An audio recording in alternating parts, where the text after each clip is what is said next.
Welcome to Let's Go Racing. I'm Dani Gibson here with Dick Jerardi, and on today's show, the weather has impacted the racing here at Parx, but we found a couple of exciting races I'm sure you'll enjoy. We head to Harrisburg for the annual farm show. Hall of Fame jockey Tony Black went there to see the best in agriculture and meet and greet the fans. And we hit the road to this year's Kentucky Derby with a couple of points races, and trainer Bob Baffert Barnes makes his stakes debut. We also have to pay the visit to Equistar Farm to check on the great Smarty Jones. Dick catches up with owner Pat Chapman. These stories and much more, but big salute to the horses, the jockeys, the trainers, all the hard workers on the backstretch for braving the cold, getting your hot chocolate and making it to the races Tuesday and Wednesday because Monday was canceled. Yeah, this is serious winter racing this week, Dani. As you said, Monday was canceled. Race Tuesday and Wednesday in the elements. It's been below freezing, but they found a way to get it done. Luckily for horse blankets and coolers. The horses actually like the cold weather. Yes, they do. Let's go to Wednesday's fifth race. It's our local race of the week. 5,000 claiming, going 5.5 furlongs, $18,000 is the purse. Rob the Rich is our post-time favorite, first off the claim for the Nest Barn. Yeah, Rob the Rich 1-5 in this race, and it's won 10 lifetime races. This is a really cool horse. Doesn't matter who's trained this horse just finds a way to get in the winner's circle. And Would Be Wild for Lou Linder, second choice, Adam Bowman up. Adam Bowman, Lou Linder, love that combo. All right, it's a cold day, but here's Wednesday's fifth race. They head down the backstretch, and Big Warden and Almond Cider, those two slugging it out. Big Warden at a big price as they go into the far turn, 22-4 the opening quarter. Big Warden flanked by Almond Cider. Moving up into third, there's Wild Mule, Would Be Wild, losing some real estate. Mizzen Man, he's in fifth. Then it's Rob the Rich, Shanghai Superfly, nothing yet from Star Weaver. He can see them all. They go through the far turn, a quarter mile left to go. Big Warden has been resilient on the lead. Almond Cider can't quite put him away. Those two duking it out at the top of the stretch, 46-2 for the half. Almond Cider, Big Warden continues to fight on gamely. Mizzen Man making his rally up the rail along with Would Be Wild. Almond Cider, a tenuous advantage. Big Warden persistent, a 16th left. On the far outside, Star Weaver getting in gear. Rob the Rich coming on late. Rob the Rich up in time. Rob the Rich and jockey Michael Sanchez made their way up in time. It was kind of a thrilling finish, but Michael gave a perfectly timed ride and a win off the claim for trainer Jamie Ness. Yeah, went off the claim and claimed again. This is at least the third time trainer Carlos Guerrero has claimed this, and this time for 10 straight racing. Rob the Rich is, of course, like I said, everybody likes him, and Jamie Ness, another win. He's starting off 2025 like he ended 2024. Yeah, and what's cool about that is Carlos Guerrero, he already knows what makes this horse tick and to get him to the races, so absolutely, he'll put him right back in his program, and hopefully we'll see him back in the winner's circle. Well, let's go to Wednesday's 10th race here at Parx Racing. It's going 1 mile and 70 yards. Optional claiming $16,000. They're running for a nice purse too, $50,000. The favorite, it's game time. This horse likes to win. Jamie Ness, Frankie Pennington. Yeah, Jamie and Frankie, and as you said, 18 lifetime wins, Dani. You don't see that every day running around the racetrack. That's a horse that knows how to get to the winner's circle. Our second choice is Shipping In, Arrow Speed for Horatio de Paz. You gotta like a horse that's shipping in, even though, yeah, and it's actually shipping in, yes? Well, we'll see if the Shippins have the advantage here. Here's Wednesday's 10.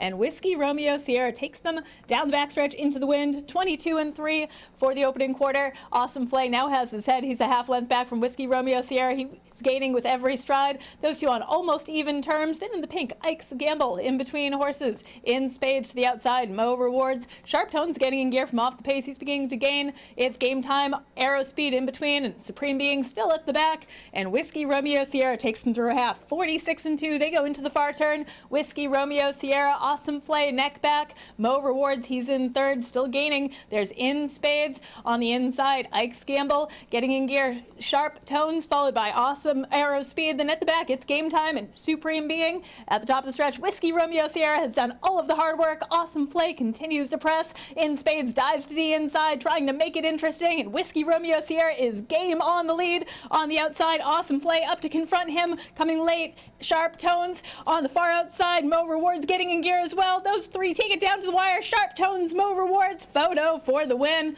Sharp Tones gets the win. Another ship in for trainer Lynn Ashby. Ultimate girl power here, teaming up with jockey Carol Cedeno. Look, Carol never gave up on this horse and rode him to the wire. Exactly. Needed to get all the way to the wire, won by a nose. I have some inside information for our fans. Carol, you're going to be seeing a lot more of her up in New York at Aqueduct. Maryland's going to take a little break here while their ownership changes, and Penn will take a little break. So she's going to make her try up in New York. She definitely deserves it, and hopefully to see her getting some winners up there. Yeah, I'm a big fan of Carol Cedeno, always have been. And people that don't know, in Maryland, the Stronach Group is out. It's now being run down Pimlico and Laurel by a local group down there in Maryland. And Pimlico, this is the last Preakness at the Pimlico. You know they'll start tearing it down the day after the race. Oh, some history, but looking forward to some big positive changes in Maryland racing. Well, it's time for us to go to a break, but DJ goes out and visits the great Smarty Jones and announces a very big honor that just might help Smarty get into the National Hall of Fame. We'll be right back after this break. It's happening again. Those missed tackles are starting to stack up. Your friends pleading with players who can't hear them. Sweating it out week after week. But not you. Why? Because whether they score or not, there's always another way to win on the Parx app. New casino users score up to $1,000 bonus back in their first 24 hours.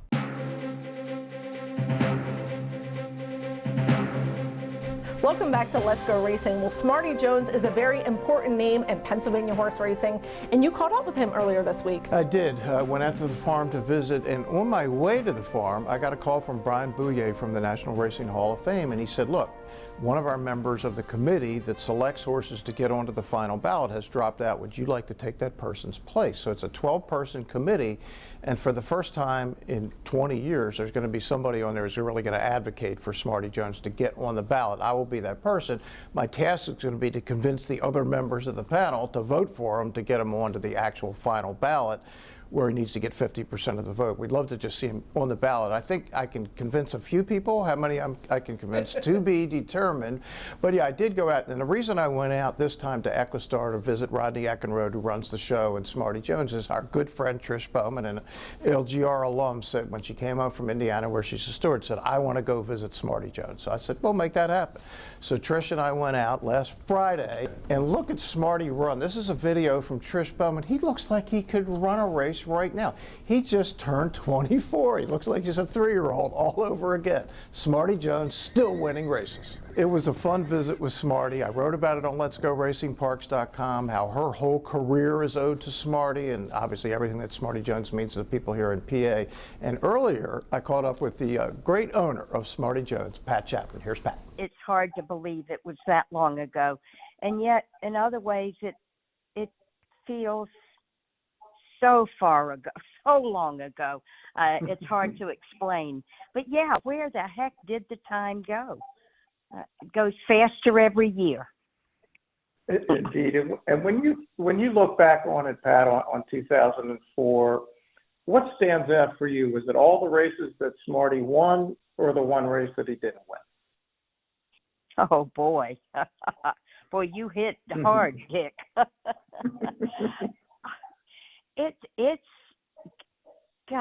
It's all of it. It's what he did for racing, what he did for so many of the fans, the excitement he created, so many children whose lives he touched. I still look at that stack of fan mail from so many people, but particularly from children who were inspired by Smarty. Those are the things I remember. And of course the big win in the Derby, well, big wins all the way. The big win in the Derby and the Preakness, winning second place in the Belmont Stakes, that ain't bad, is it? That was a pretty good run, no question about it. In 2004, Act 71 was finally passed, the Flots bill, and Governor Rendell has given credit to Smarty Jones. He said it never would have happened. They've been trying for years. What does that mean for you, that Pennsylvania racing has been able to thrive largely because of the impact of Smarty Jones? Well, it's kind of unbelievable. It's hard to believe that one little homebred horse from a small farm in Pennsylvania, it could do all of that and, made it all possible to happen.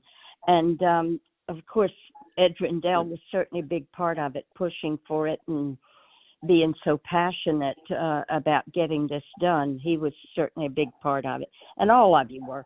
But hard to believe that horse did so much for Pennsylvania. And speaking of Pennsylvania bred, you made the decision a few years ago to bring Smarty back home to Equistar Farm up not far from Harrisburg with our friend Rodney Eckenrode. What has that been like to have Smarty back in Pennsylvania? It's been wonderful. That's really where he belongs. I thought he might be breeding more horses than he is, to more mares than he is, but that's not happening. So those days are winding down, but it's still great to have him in Pennsylvania. And now I have to start thinking about the rest of his future, because I'm not sure how much longer he's going to be staying in the breeding shed. And Pat, Smarty Jones Day is every year, once a year, they run the big Smarty Jones. 4 years ago, you brought him back to the track. You were there. What was that like to have Smarty back at Parx? That was such an unbelievable day. That was so much fun. It was magical. Seeing him walk down the track with Rodney and Mario, when I looked out and saw Mario, I went right back to those stakes races at Oaklawn Park and the Derby and the Preakness, seeing Mario there, and I just walked out in all that mud and joined Mario to walk with Smarty. None of it was planned. It just happened, and it was so magical to me. It's another very special time in my life, a time I won't forget about. It was great. Now, how about you, Pat? You left Pennsylvania. You live in Florida now full time. What is it like? What's your life like down in Florida? I have a wonderful life. I made a good decision, and I made a wonderful choice of home. I'm living in a continuing care retirement community, which sounds like we just have a bunch of old folks. Well, we're a bunch of older people, but let me tell you, there are not many old folks here. It's a great, vibrant community to be in. I'm very happy to be here. I love my home. I enjoy my new neighbors and neighborhood and feel very safe here. My children don't have to worry about me. I do miss being with the family in Pennsylvania, and I miss seeing all my horses. I'm going to have to make a special trip up really soon to see what's going on with my horses at the track. Not much these days, unfortunately, and I need to get up and visit with Smarty and go and see Shirley, who's got my broodmare band, which has shrunk. So life has changed. Life is evolving. It's always interesting. It's always exciting. The next chapter is, always right around the corner. It was such a fun time to be out at Equistar. Look, I've been before. I haven't been in a few years, but Rodney and Sharon and the kids are just such nice people, and they've taken such great care of Smarty Jones. He's back home. He's coming to maybe nearer the end of his stallion career, but it was great also to see through the eyes of Trish Bowman, who's, as I wrote, her whole career is owed to Smarty Jones. She wasn't a horse racing fan at all until her dad said, hey, we got this horse from Philadelphia Park that's going to run in the 04 Derby. And now she's a steward in Indiana. Working in horse racing, it doesn't get any better than that. And I think you are the perfect person to add on to the National Hall of Fame. Well, thank you. I appreciate that. We'll see what we can do, people. All right. Well, speaking of Kentucky Derby, we are on the road to the Kentucky Derby. We're going to head out to some national races out at Santa Anita. It's the Grade 2 San Vicente $200,000. 3-year-olds going 7 furlongs. And the Bullard and Barnes face up co-favorites here. Yeah, Bullard is 11-10, and Barnes is the slight favorite, the slightest of favorite at even money. Now, Bullard's already won a stakes race. He's won the Bob Hope, but Barnes is the hype horse. Named after Jimmy Barnes, the first horse Baffert brought back to Churchill Downs since the suspension. He broke his maiden there, cost $3.2 million. So the battle of the big boys here in the San Vicente. And there goes Barnes, opening up a length and a half quickly on McKenzie Street in second. Bullard set down. He's under serious pressure as Barnes turns for home. Fuller run in the San Vicente, opening up by 3. Romanesque rallying in between horses. Bullard on the outside, but it's a one-horse race coming to the 16th pole. Barnes is a beast. Another San Vicente for Bob Baffert. This time it's Barnes, handridden. All right, Barnes turns the table, and actually Baffert runs 1-2 here, but I think California's going to have a really strong hand in the Kentucky Derby. Look, he's got the 2-year-old champ, right? That'll be, we'll hear that in a couple of weeks, official. But Barnes is some racehorse. Danny, for a second lifetime start, this was so impressive. You watch this horse just run away from the field, 94 Beyer figure.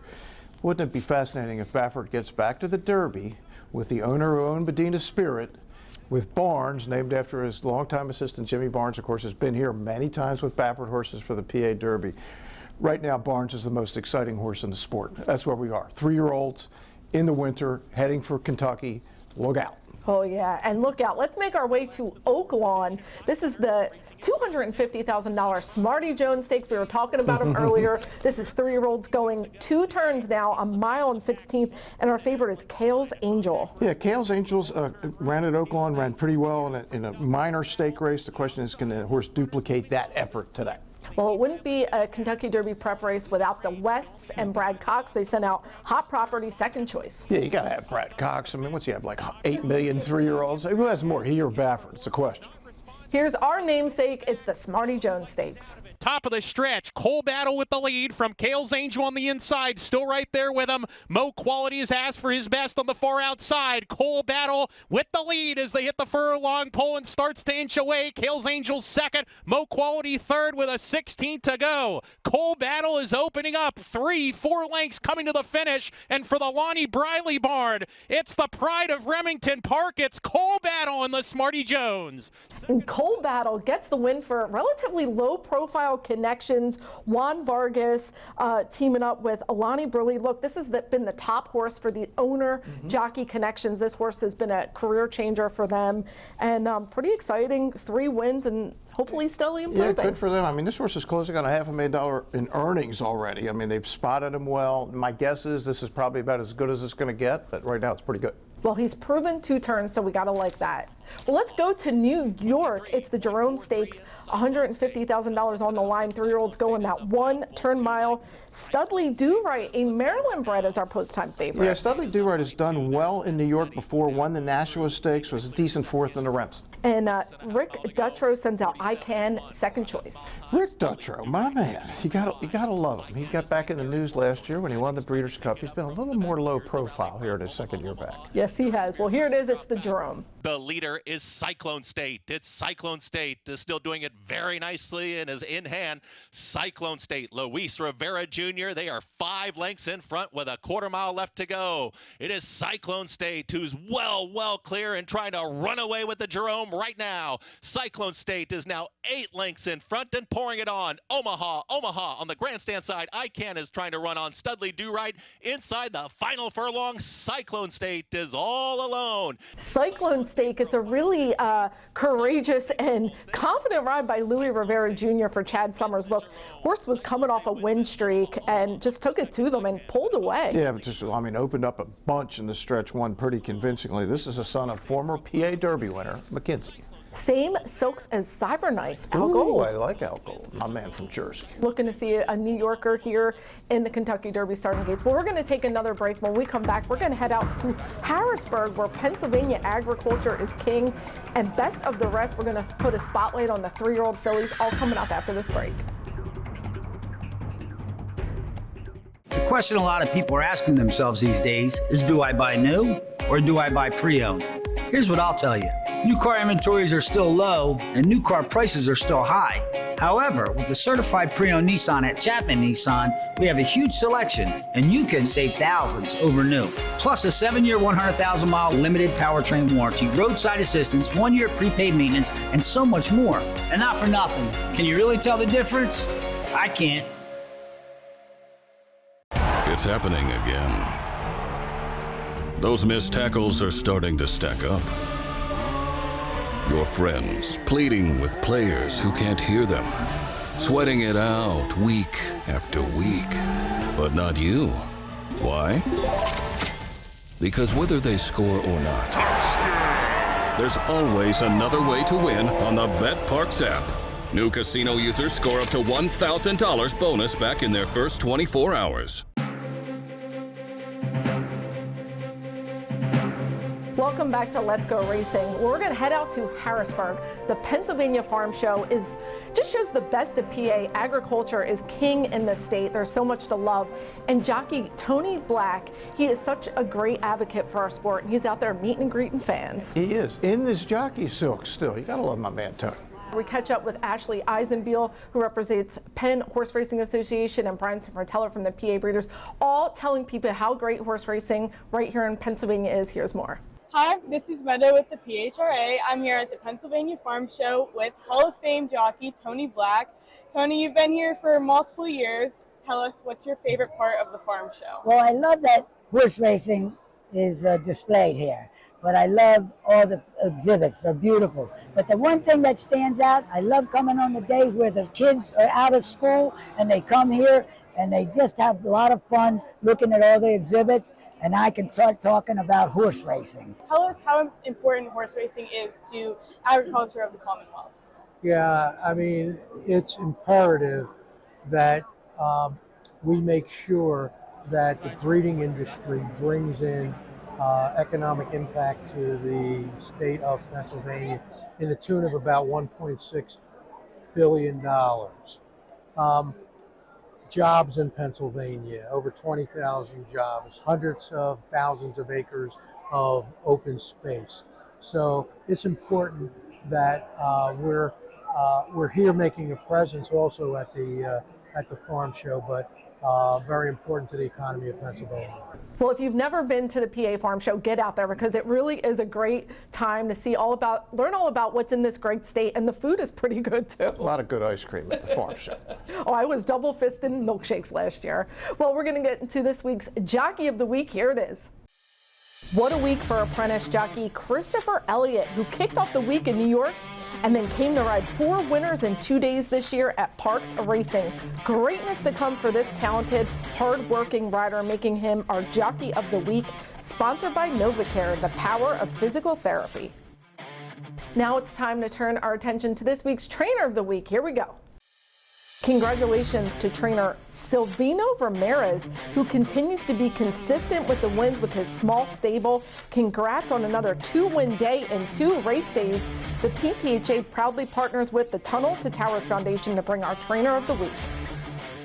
All right, we have another great Turning for Home family photo to share with you. This is sibling rivalry and her adopter Morgan. They've been proudly showing together. What a team and a bond these two have. They also represented us at the Horse World Expo and have been a great ambassador for Turning for Home and off-the-track thoroughbreds. We have to credit Another Spin, our Turning for Home partner farm in New Jersey, for pairing up this duo. Look, sibling rivalry never made it to the races, but you guys will know her dam sire, Broad Brush. Broad Brush, winner of the 1986 Pennsylvania Derby, the most famous PA Derby of all. Well, we look forward to seeing Morgan and sister sibling rivalry in the show ring this year. Well, let's get to best of the rest. We're going to go out to Santa Anita. It's 3-year-old fillies in the Santa Ynez Stakes. $100,000 going 7 furlongs. Look forward is looking forward. Yeah, and your favorite trainer, Michael McCarthy for Redham Racing, new hookup. It's always been Doug O'Neill for Redham Racing for the most part, but Look Forward's going to get up win by a head. It's the daughter of Bolt Duro. Remember him? He was a really good 3-year-old. He just picked the wrong year. He was justified this year. That was his problem. He was, and we'll look forward to her moving forward. Really cool to see Michael McCarthy not only have good boys, but good girls this year. Hopefully to see him in the Oaks and the Derby. That would be great. Well, let's go to this week's PTHA Trophy race. It was Tuesday's 3rd race. They're going to go 6.5 furlongs, 10,000 claimers, $26,000 on the line. Look out for Ollie Meister and Chris Elliott. Yeah, speaking of 10 strike and Carlos Guerrero, they are going to blow this field away with Chris Elliott by over 6 lengths. at the wire. Nice price at 5 to 2. Yeah, Chris Elliott has been on a roll. He was our jockey of the week, and he's going to be making a big push for Apprentice of the Year, you said. Yeah, I talked to him right before New Year's, Danny, and he's going to have the bug, I think, all the way till September. He couldn't get it this year because he just didn't ride long enough, but yeah, he's going to make a big run at it, see if he can get himself an Eclipse Award. Well, he's a young man with some big aspirations, and we're all rooting for him. Well, time for Eye on Racing. Not a lot doing up here with all the cold weather, lots of cancellations, but Florida, some things heating up there, and our friends at Tampa Bay Downs, they're going to have their prep races for the big stakes, the Tampa Bay Derby. Right, so just look south this weekend and try to stay warm if you can, and go Eagles. Well, we're going to make our final break here, and also we're going to try to make you some money so you can have cold, hard cash on a cold day. Stick around for Parx Picks. It's happening again. Those missed tackles are starting to stack up. Your friends pleading with players who can't hear them, sweating it out week after week. But not you. Why? Because whether they score or not, there's always another way to win on the Parx app. New casino users score up to $1,000 bonus back in their first 24 hours. Welcome back, everybody. Well, it's time for Parx Picks. We're going to take a look at Monday's 8th race and see if DJ and I can give you the winner. One of us most certainly will. I have a good feeling. All right, I kind of got my mojo back. I've been on a roll. Yes, you have. I'm going to go with a horse that not only likes to win, he loves to win. Divine Miracle, Abner Adorno. This horse is coming off short rest, but I think that's going to help him with all the missed training. And this horse likes to fight. This son of Distorted Humor is going to go for his 15th win, and I think he's going to get it Monday. And he's owned by Top Notch, as the leading owner in 2024. How about this? Divine Miracle, Malibu Star, Irish Exit, 36 for 96 combined in their lifetime. I'm going to go with the Nest Man and Irish Exit.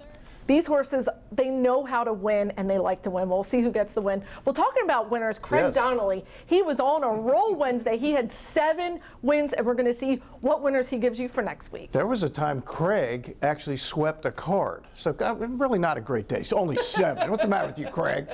Step it up, Craig. Here you go. Set your clocks early for Monday for 2 good reasons. One, first post time is 11:35 a.m. Secondly, my selection for Monday is in the first race, number 6, Roan Burgundy. Roan Burgundy was overmatched last time and did not like the wet surface. The time before he raced against a very high quality field and finished 3rd, but the race that really impressed me is 3 back.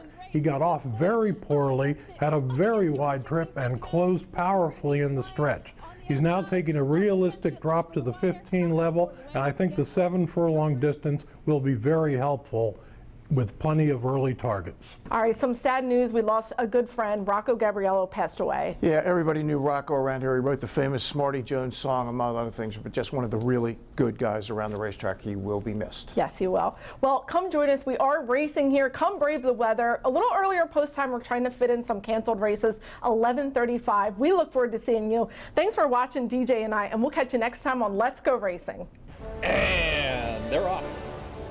Skippy Longstocking has early speed. We the people from in between horses. Taba has got the lead now.